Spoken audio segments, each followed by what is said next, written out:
j'espère que vous allez bien. Je suis très contente de vous retrouver pour cette nouvelle vidéo sur ma chaîne. Aujourd'hui, je vous propose qu'on fasse un petit bilan lecture de mon Cold Winter Challenge 2022. Et comme le titre de la vidéo vous l'annonce, eh bien, rien ne s'est passé comme prévu. Je vous explique ça tout de suite. Si jamais vous n'aviez pas vu ma vidéo pile à lire, eh bien, je vous la mets dans le petit i. Je sais jamais de quel côté il est. Je vous mets la vidéo dans le petit i quelque part là-haut, mais également en description là en dessous.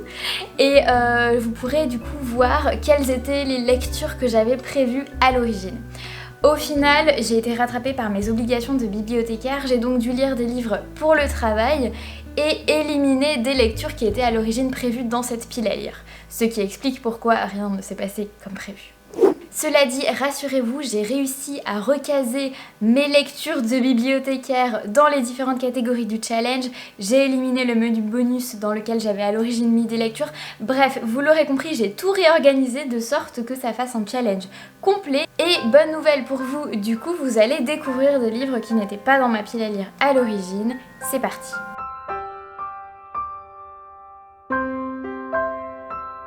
Le premier menu c'était Magie de Noël, alors ça fait un peu bizarre de vous en parler en plein mois de mars, mais bon, à cette époque de l'année on était encore dans l'ambiance, et d'ailleurs la première catégorie ça devait avoir un rapport avec Noël, avec les fêtes de fin d'année, et avec soit une romance, soit une histoire d'amitié. Alors personnellement j'ai pas trouvé de livre à lire en rapport avec Noël parce que c'était pas ce qui était prévu dans mes lectures à ce moment-là. Par contre j'avais un manga qui était en attente depuis un petit moment, et c'était Otaku Otaku, un petit manga qui avait vraiment l'air tout mignon, un shoujo qui raconte l'histoire de deux personnes qui se retrouvent des années après le lycée il me semble, au travail, sauf qu'en fait ils sont tous les deux otaku mais le gars s'assume vachement et la nana ne s'assume pas du tout. Et en fait je m'attendais vraiment à un truc très très mignon et finalement ça a été l'une de mes premières déceptions de l'année parce que finalement c'était bourré de clichés sexistes et du coup j'ai pas eu envie de poursuivre avec les tomes suivants, je me suis arrêtée là et je me suis dit c'est vraiment dommage parce que c'est un livre que j'avais emprunté à la médiathèque et c'est un manga qui était mis au rayon ado et je me suis dit en fait c'est triste de mettre des livres autant bourrés de clichés entre les mains d'ados parce que finalement comment on se construit quand on a un exemple comme ça en face de soi dans ses mains de jeunes lecteurs. Voilà, j'ai trouvé ça vraiment très dommage et j'espère qu'on va un petit peu évoluer de ce côté-là. À la base, je m'étais dit que c'était justement un truc sur l'acceptation de soi, le fait d'être otaku, etc. En fait, pas du tout, donc c'est vraiment, vraiment dommage. Dans la deuxième catégorie, il y avait plusieurs mots-clés, notamment épistolaire, enfance et jeunesse. Moi, je me suis basée sur le côté très enfance et jeunesse avec deux livres graphiques. Le premier, c'est Quartier lointain de Taniguchi. Je viens de faire une vidéo sur cet ouvrage, donc je vous mets dans le petit là-haut le lien vers la vidéo. Surtout, n'hésitez pas à aller la voir pour avoir plus d'infos sur ce manga qui est extraordinaire. Le deuxième livre que j'ai lu dans cette catégorie qui me faisait beaucoup penser à la jeunesse, c'est une bande dessinée que j'ai empruntée en section jeunesse à la médiathèque. C'était le tome 3 de Bergère Guerrière. Pareil, je fais que de vous présenter cette bande dessinée que j'aime énormément. C'est l'histoire d'une petite Molly qui vit dans un village qui a été déserté par les hommes qui sont tous partis à la guerre. Et en fait, Molly rêve de devenir une bergère guerrière, donc une protectrice de son village. Et son meilleur ami Liam rêve aussi de devenir un berger guerrier, sauf qu'en fait, normalement, c'est un ordre purement féminin, donc il va tout faire pour intégrer cet ordre. C'est plein d'humour, c'est plein d'aventures, ça montre un peu tous les clichés sexistes qu'il peut y avoir dans la littérature, mais ça les retourne complètement, on change complètement de point de vue, c'est très intéressant, et vraiment c'est à mettre entre toutes les mains, autant des enfants que des plus grands. Le dessin est magique, bref, vous pouvez y aller les yeux fermés. Dans la dernière catégorie de ce menu, il y avait la dimension fantastique fantasy. Du coup, c'est là-dessus que je me suis basée pour choisir ma lecture. J'ai choisi Winterwood de Shea Earnshaw. J'avais déjà lu le premier roman de cette autrice qui s'appelle The Wicked Deep, peut-être que vous connaissez. J'avais bien aimé son premier roman, malheureusement, j'ai été déçue par Winterwood. Dommage, du coup, deuxième déception de ce Cold Winter Challenge. Alors pour vous le résumer quand même brièvement, c'est l'histoire d'une jeune fille qui est l'héritière de toute une lignée de sorcières et qui répète tout au long du roman qu'elle n'a pas de pouvoir, elle n'a pas de pouvoir, elle n'a pas de pouvoir, etc. Et elle croise un garçon en plein milieu de la forêt et en fait la forêt est donc très mystérieuse, magique, etc. Et donc elle va essayer de comprendre pourquoi ce garçon s'est retrouvé dans la forêt. Bon, je vous cache pas qu'il y a toute une histoire de magie, qu'il y a toute une histoire un petit peu romantique autour de ça, mais j'ai été très déçue parce que c'était très répétitif, c'était très long, le roman faisait 400 pages et c'était 400 pages de répétition de la nana qui disait oh là là j'ai pas de pouvoir, vraiment, je suis vraiment trop triste, j'ai pas de pouvoir. Bon, au bout d'un moment c'est bon, on a compris et évidemment elle le répète tellement de fois qu'on finit par deviner la fin, enfin personnellement je l'ai deviné bien avant la fin et j'ai quand même fini le livre pour me dire on sait jamais, peut-être que je me trompe, peut-être que j'ai pas vraiment deviné, bah si, j'avais deviné, donc déception de long en large tout au long du roman, donc dommage.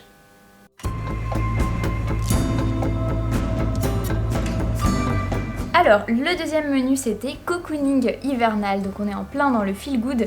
D'ailleurs c'était l'objet de la première catégorie de ce menu, feel good et gourmandise. Alors en termes de gourmandise je me suis juste gavée de chocolat pendant les fêtes, mais c'est tout.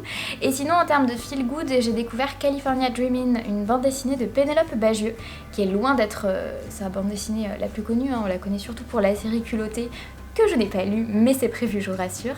En tout cas, California Dreamin', eh ben, c'était pas autant feel good que ce que je pensais. Au début, je m'étais dit, ça va être vraiment très fun. C'est l'histoire d'une fille qui décide de tout plaquer pour devenir chanteuse à New York. En fait, c'est une histoire qui est beaucoup plus sombre que ça et qui s'inspire d'un groupe de musique qui a réellement existé.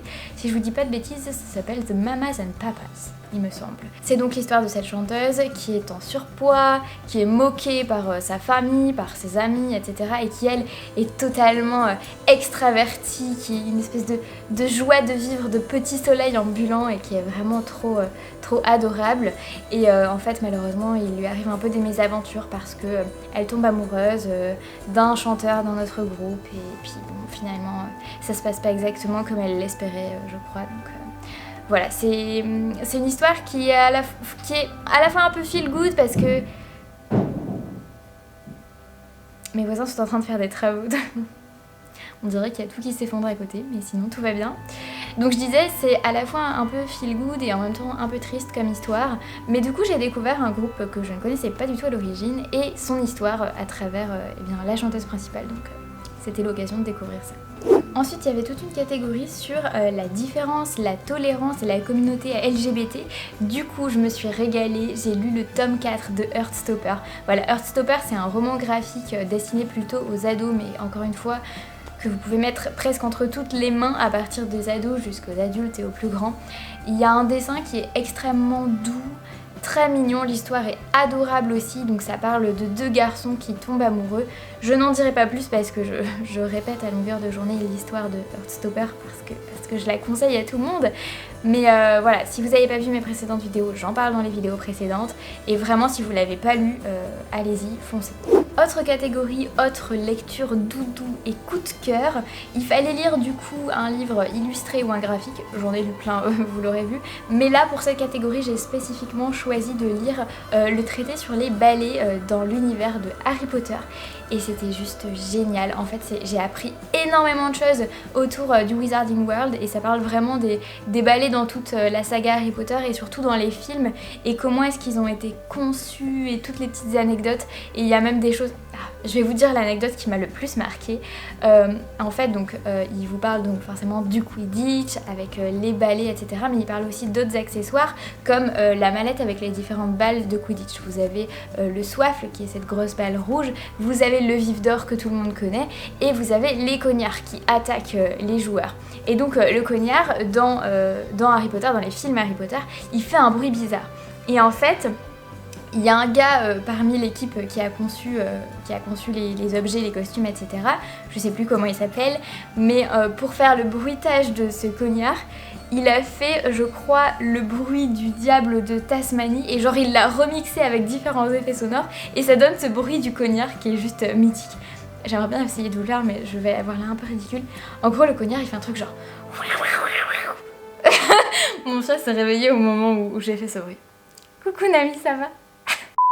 Bon voilà, je me serais ridiculisée pour essayer de reproduire le bruit du cognard, mais au moins vous aurez cette anecdote, vous saurez comment il a été créé. Et moi j'ai été marquée parce que c'est bourré de plein d'anecdotes comme ça et c'est vraiment Un très beau livre, très bien illustré, un bel objet et d'ailleurs ça pourrait faire un très beau cadeau pour un Potterhead. Voilà. Si jamais vous avez dans votre entourage des fans de Harry Potter, n'hésitez pas, c'est un très très beau cadeau à leur faire.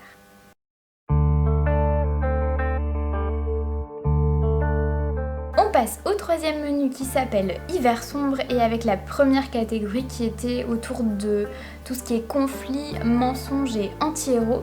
Alors dans le côté un petit peu mensonge, j'ai choisi de lire le tome 4 de Spy Family qui est un manga que j'aime beaucoup, dont je vous parle régulièrement dans mes vidéos. J'essaye de vous le résumer en quelques phrases, je suis entraînée à force. En gros, c'est l'histoire d'un espion qui doit infiltrer une école et pour cela, pour être crédible pour sa couverture, eh bien, il doit entre guillemets fonder une famille. Du coup, il choisit une fausse femme pour épouse et une fausse petite enfant comme fille quoi. Et le truc c'est que ce qu'il ne sait pas, c'est que cette fausse épouse est en fait une tueuse à gages et que sa fille, la petite Anya, eh bien elle est télépathe. Donc ça donne lieu à tout un tas d'actions très amusantes, complètement loufoques, voilà. C'est à la fois très mignon et très drôle, franchement c'est un manga que je vous recommande. Toujours dans cette catégorie et plutôt pour la dimension anti-héros, c'est là qu'on passe aux lectures que je n'avais pas prévues à l'origine, eh bien j'ai découvert Un dernier ballon pour la route de Benjamin Dierstein. Et c'est la lecture, je pense, la plus bizarre que j'ai fait peut-être de toute ma vie. Du coup ça m'a pas mal marqué parce que c'est quand même une lecture qui est très étrange et à la fois j'ai du mal à dire si j'ai bien aimé, pas bien aimé, ah si en fait j'aurais tendance à dire que j'ai aimé, mais en même temps il y a quelque chose d'écœurant dans cette lecture. Alors déjà, comme vous pouvez le voir à la couverture et comme vous pouvez le deviner avec le titre, eh bien c'est une beuverie de A à Z. Voilà, donc à la fin, quand tu refermes le bouquin, et bah t'es complètement ivre. Voilà, déjà. Ensuite, on est dans une espèce d'overdose de violence, à tel point que ça en est drôle. Et donc en fait, à partir du moment où tu commences à lire ce roman avec beaucoup de second degré, et bah c'est vachement drôle, il y a beaucoup d'humour noir. Mais par contre, si jamais t'as le malheur de lire ce livre au premier degré, bah non seulement tu comprends rien, mais en plus tu te dis au bout de 3 pages, waouh, trop de violence, je peux pas quoi. Mais en fait voilà, si tu prends ça d'un ton vraiment très décalé, et bah c'est drôle. Bon après au niveau de l'histoire c'est un peu compliqué à expliquer parce que c'est vraiment... ça part un peu dans tous les sens quoi. Mais en gros, c'est l'histoire de deux gars qui sont, je crois, soit des anciens policiers, soit des anciens de l'armée. Et en fait, ils se donnent pour mission de retrouver une gamine qui est en fait la gamine d'un ami à eux, qui a été enlevée par une tribu de hippies. Et donc ça part de là. Et de là, ça part en cacahuète, hein, en gros. Voilà, il sillonne la France pour retrouver la gamine. Il tue tout le monde dans le camp. Il ramène la gamine à son père. Et en fait, son père, on se rend compte qu'il est complètement tordu. En fait, il y a beaucoup de personnes très tordues et c'est énormément de personnages très hauts en couleur, aux traits très marqués. Et bien souvent, c'est un peu tous les oubliés de la société. C'est-à-dire que eux... ils passent leur temps à boire, ils sont complètement alcooliques, c'est des parias, du coup ils sont complètement hors de la société, ils n'ont pas vraiment de domicile, ils passent leur temps à boire, à conduire, à foutre leur voiture en l'air parce qu'ils sont complètement saouls, etc. Et puis ils croisent aussi le chemin de prostituées, le chemin de SDF, le chemin de villageois qui sont dans une déchéance complète, le chemin d'ermites, etc. Et donc voilà, c'est un peu la France des oubliés, d'une manière très caricaturale bien sûr, mais à la fois très drôle et en même temps très violente. Enfin bref, c'est vraiment très difficile de parler de ce roman, mais je dirais qu'il m'a plu, dans le sens où même si on est dans une overdose de violence et que ça en est écœurant, et bah finalement c'est drôle. Et pour ça, c'est une lecture qui est marquante. La catégorie suivante, ça devait être de l'horreur, du thriller ou du suspense. J'ai plutôt opté pour le suspense avec une enquête qui s'appelle Traqué de Christophe Nicolas.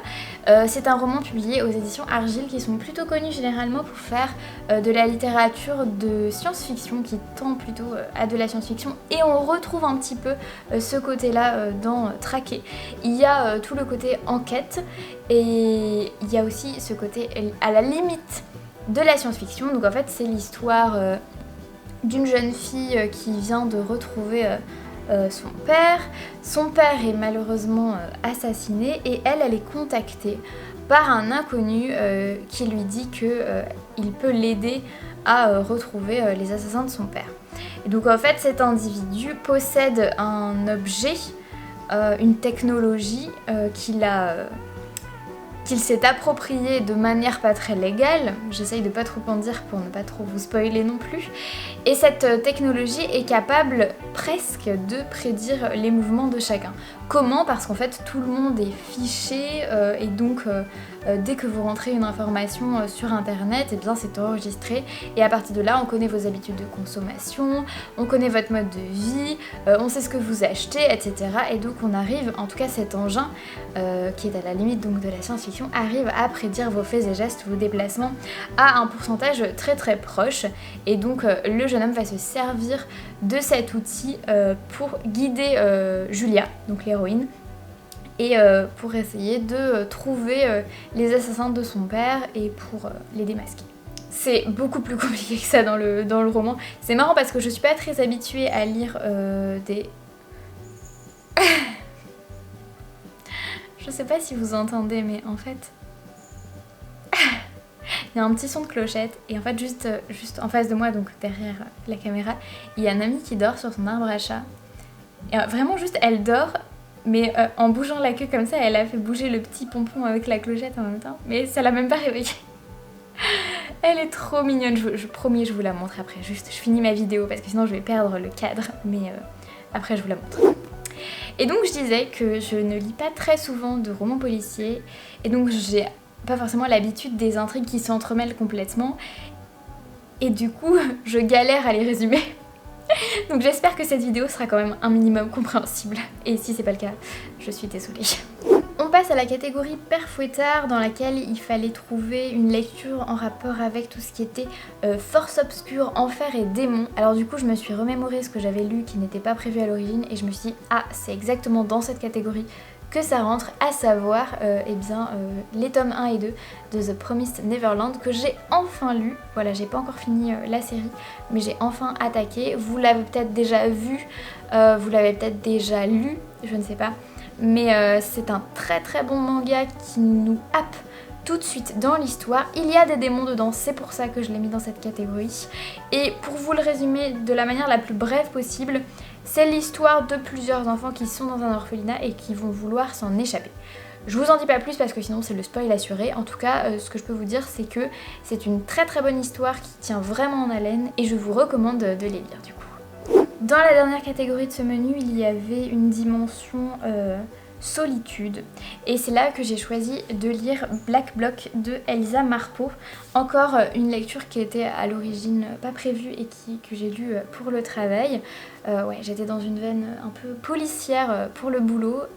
Du coup, je termine ce Cold Winter en ayant fait une petite overdose de romans policiers. Je n'ai qu'une envie, c'est de lire du feel good maintenant.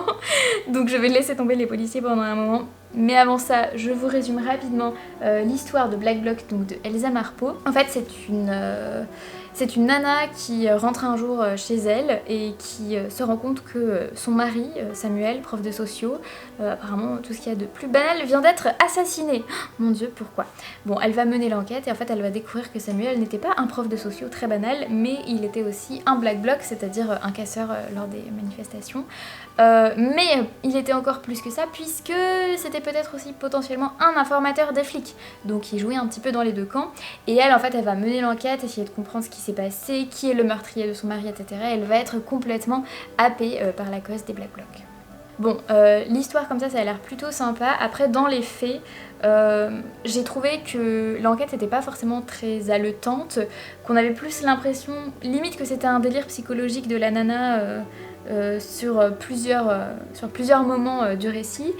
Et j'ai trouvé que c'était très froid, très distant, qu'il y avait très peu d'émotions et qu'il y avait des scènes qui étaient un peu gratuites, que ce soit des scènes de violence ou des scènes notamment à caractère sexuel, enfin il y avait un peu de la pornographie gratuite à certains moments et c'était pas forcément justifié, j'ai trouvé, donc voilà, c'est un peu dommage. Alors autant Dans ma lecture de Un dernier ballon pour la route, là c'était de la violence à gogo, mais c'était drôle. Non, là c'était juste...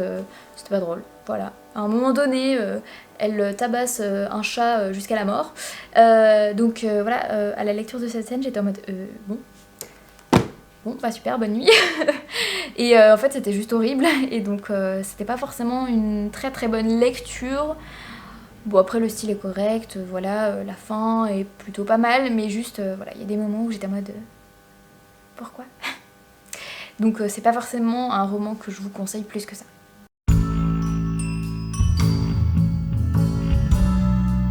Le dernier menu, si on oublie le menu bonus, c'est-à-dire que c'est ce que j'ai fait, je l'ai laissé de côté. Le dernier menu du coup c'était marcher dans la neige et la première catégorie devait avoir un rapport avec le froid, l'hiver ou alors se passer dans un pays froid ou qui a un rapport avec la neige. Alors, je vous avoue que je me suis un petit peu arrangée avec cette catégorie puisque j'ai choisi d'y caser Entre Fauves de Colline Niel, que j'ai lu du coup pour le travail, donc que j'ai rajouté dans cette catégorie a posteriori. Pourquoi je me suis arrangée? Parce qu'il y a la moitié du roman qui se passe en France, dans les Pyrénées, en plein hiver. Donc là, pour le coup, on va dire qu'on est en plein dans la catégorie. Par contre, l'autre partie du roman se passe dans la savane. Donc là, je vous avoue que ouais, j'ai un peu triché. Je me suis un petit peu arrangée avec l'intitulé de la catégorie. Alors Entre Fauves, pour vous le résumer, c'est l'histoire de différents personnages, donc on a plusieurs points de vue, notamment le point de vue d'un garde-chasse dans les Pyrénées, qui a pour mission eh bien, d'empêcher les braconniers de tuer les animaux qui y habitent. Il doit faire différents relevés, il doit observer la faune et la flore des Pyrénées, et son obsession en fait c'est de trouver un ours, un des derniers ours des Pyrénées, et de savoir s'il est en vie ou pas. Et il le cherche à longueur de journée et il ne le trouve pas. Parallèlement à son travail, il est dans un groupe Facebook et ce groupe est un groupe pour les militants qui sont antispécistes, qui luttent pour la cause animale. Et un jour sur ce groupe Facebook apparaît la photo d'une jeune fille avec un arc qui vise un lion, qui est tourné vers un lion. On suppose que c'est la dépouille d'un lion parce que le lion est couché et il est inanimé. Et donc le monsieur pète un plomb et décide de retrouver l'identité de cette jeune fille et de lui en faire voir de toutes les couleurs pour que justice soit faite, puisque c'est horrible de faire ce genre de choses, entre autres la chasse et notamment eh bien, la chasse au trophée, puisqu'en fait c'est ça s'appelle des prélèvements, c'est bien souvent des gros riches blancs des pays développés on va dire, qui vont dans les pays qui sont les plus pauvres et qui vont entre guillemets prélever leur trophée de chasse, c'est-à-dire qu'ils achètent un lion, un zèbre ou que sais-je, ils l'achètent pour se payer le droit de les chasser alors que normalement c'est interdit. Voilà, c'est un peu des... On va rester poli dans cette vidéo, mais si vous voulez mon point de vue, le mec a totalement raison de vouloir lui faire comprendre que ce qu'elle a fait, c'est clairement pas cool. Parallèlement à ça, on a différents points de vue, dont le point de vue de la jeune fille. Ce qui est très intéressant, c'est que, bon, d'une part, c'est très bien romancé, c'est vraiment une histoire qui nous tient en haleine jusqu'au bout. Et c'est intéressant aussi parce que les personnages qu'on pensait très marqués à l'origine sont en fait tout en nuances, et que cette jeune fille qui nous paraît horrible de prime abord, finalement on arrive à avoir un peu d'empathie pour elle. Et à contrario, le personnage pour lequel on avait le plus d'empathie au début et avec lequel on était a priori le plus d'accord, donc ce personnage de garde-chasse, et bien finalement il fait des choses qu'on n'aurait pas cru qu'il ferait, et donc la morale de l'histoire est un peu en demi-teinte. Cela dit, le fait que cette morale soit un peu en demi-teinte et que les personnages qui étaient... auxquels on s'était attaché à l'origine ne soient pas finalement vraiment ceux qu'on croyait qu'ils étaient, et ben ça m'a un peu déçue, notamment parce que, donc je le lisais pour le travail, dans le cadre d'une sélection sur le roman policier engagé. Et du coup je me suis dit, c'est dommage qu'on présente un engagement pour la cause animale avec un personnage qui soit autant en demi-teinte et qui du coup n'est pas un franc engagement. Enfin du coup ça nuance un peu son engagement et ça dit bon ok l'engagement c'est que des pensées et c'est que des mots. Ce que je trouve un peu dommage parce que ça n'incite pas du coup à agir de la bonne manière. Je sais pas si vous voyez ce que je veux dire. D'un autre côté c'est un roman, ça n'est pas un essai, c'est de la fiction. Mais voilà, j'espère que vous comprendrez pourquoi mon avis est un petit peu mitigé. Ensuite, il y avait toute une catégorie sur le voyage, le cheminement personnel, l'évolution et du coup j'ai choisi d'y glisser la bande dessinée Sauvage ou La sagesse des pierres qui, après l'avoir lu, finalement me semblait mieux correspondre à cette catégorie-là puisqu'effectivement il y a toute une évolution et tout un cheminement personnel. C'est l'histoire d'un couple qui part en randonnée et en fait... il leur arrive différentes choses. La fille se retrouve livrée à elle-même et va opérer un espèce de retour à la nature en passant par différents états. D'abord, elle rencontre un renard. Donc ce renard lui apprend quelque part à chasser, lui apprend à survivre dans la forêt, dans la montagne. Et à un moment donné, le renard disparaît, elle essaye donc d'écouter d'autres éléments, elle écoute les arbres et elle finit par écouter les pierres, donc il y a toute une évolution, tout un chemin de vie jusqu'à la fin, je ne vous en dirai pas plus. C'était très cru, très violent par moments, mais pour le coup c'était très justifié par rapport aux propos, par rapport à la cause écologique, par rapport à ce retour à la nature. Et par rapport à la nature de manière générale, la nature n'a pas de morale, la nature est amorale comme on dit, donc il n'y a pas vraiment de bien ou de mal, il faut juste survivre. Et donc c'est ce que fait ce personnage tout au long de cette bande dessinée et donc ça explique les scènes qui sont très crues. Et voilà, donc c'est pour un public averti, pour le coup je ne mettrai pas cette BD entre toutes les mains. Cela dit, le dessin est vraiment d'un style très particulier, c'est un espèce de crayonné qui lui aussi est très violent et très cru, donc qui s'accorde très bien aux propos de son scénariste. Donc c'est une bande dessinée quand même que je recommande, même si ça peut ne pas plaire à tout le monde, je vous l'accorde. Toute dernière catégorie de ce challenge, il s'agit de forêt enneigée avec comme thème animaux, écologie et nature writing. A l'origine dans cette catégorie, je me demande si j'avais pas mis Sauvage ou La sagesse des pierres, si j'avais pas mis Entre fauves. En fait j'ai fait plusieurs lectures qui auraient pu rentrer dans cette catégorie, mais finalement, comme j'ai tout réorganisé, j'ai choisi d'y mettre Nausicaa de la vallée du vent, le premier tome du manga de Miyazaki, que je n'ai toujours pas vu en animé, que vous connaissez très certainement sous cette forme. Personnellement j'ai lu le premier tome de Nausicaa qui m'a été conseillé par une amie dans le cadre du challenge des 12 mois. C'est un challenge au cours duquel 12 personnes différentes me conseillent chacune un livre et pour le mois de janvier j'avais lu Nausicaa et c'était très intéressant. Je ne vous en dis pas plus et je vous invite plutôt à aller voir cette vidéo focus qui était spécialement réservée à Nausicaa et je vous mets aussi dans la description le lien vers un article de blog que j'ai fait sous la forme d'une petite interview avec la personne qui m'a conseillé la lecture de Nausicaa. Pour le coup, c'était une très bonne lecture, contrairement à d'autres mauvaises lectures que j'ai eues malheureusement au cours de ce challenge. Petit bilan très rapide, je suis quand même assez satisfaite de ce Cold Winter Challenge dans le sens où j'ai réussi, en m'arrangeant un petit peu, à remplir toutes les catégories de 4 menus sur les 5, sachant que le dernier c'était un menu bonus, donc je suis quand même assez fière de moi. Très fière de moi. Je suis contente d'avoir rempli toutes ces catégories et d'avoir autant lu cet hiver. C'était vraiment un plaisir de découvrir notamment des genres que je n'aurais pas lu à l'origine comme plutôt les romans policiers. Après vous l'aurez vu, c'était quand même un Cold Winter en demi-teinte dans le sens où il y a pas mal de lectures que j'ai faites et qui m'ont beaucoup déçue. Je me rends compte aussi qu'avec les années, avec les lectures qui s'ajoutent, avec un peu d'expérience, je deviens de plus en plus touchy sur mes lectures, de plus en plus sélective et de plus en plus radicale et c'est pas plus mal parce que je pense qu'il y a tellement de bons livres ou de livres qui pourraient nous plaire de manière générale qu'il faut pas hésiter à laisser tomber les livres qui nous saoulent et à ne garder que les bonnes lectures. Voilà, la vie est trop courte pour se faire chier à lire des livres qui nous plaisent pas, donc ne vous embêtez pas à lire ce que vous n'aimez pas et lisez ce qui vous plaît. Ce sera le dernier mot de cette vidéo. Merci beaucoup de l'avoir regardée, j'espère qu'elle vous aura plu. En tout cas moi je me suis bien amusée à vous présenter tout ça. Si jamais ça vous a bien plu, surtout n'hésitez pas à me dire en commentaire, à me mettre un petit pouce bleu, à vous abonner et à activer la cloche des notifications, voilà, ça fait toujours plaisir. En tout cas moi je vous souhaite de très bonnes lectures et je vous dis à très bientôt. Ciao.